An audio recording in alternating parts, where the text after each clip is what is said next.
សូមបញ្ចេញនូវសេចក្តីជ្រះថ្លាត្រេកអរអនុមោទនានៅបុណ្យកុសលដែលប្រព្រឹត្តទៅនៅក្នុងថ្ងៃនេះរួមគ្នាជាមួយនឹងថ្នាក់ដឹកស្រុកដែលនៅក្នុងស្រុកទាំងអស់ទីណាបាទសូមអនុមោទនាបុណ្យសូមអនុមោទនាបុណ្យតាមឯកឧត្តមលោកចន្ទទាវ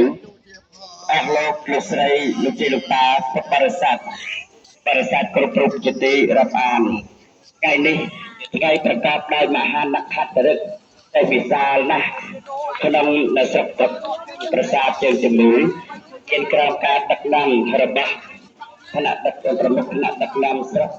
បានធ្វើពិធីនៅកម្មក៏ដូចជាអស់លោកអាជីវកម្មនៅក្នុងស្រុកទៅទាំងប្រាសាទជើង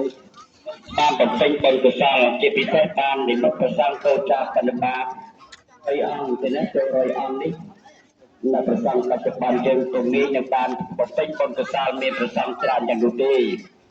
សូមបញ្ញនិធិកាលបុណ្យកុសលដែលការឡើងទៅពីសេចក្តីជ្រះថ្លានៃកាយចិត្ត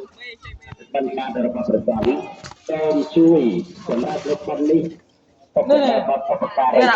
មេត្តាបិតាគ្រូឧបជាចារ្យញាតិការទាំង7សតាផងដែលសម្រាប់ការមានដល់បេតយុទ្ធជនយុទ្ធនារីក៏ដូចជា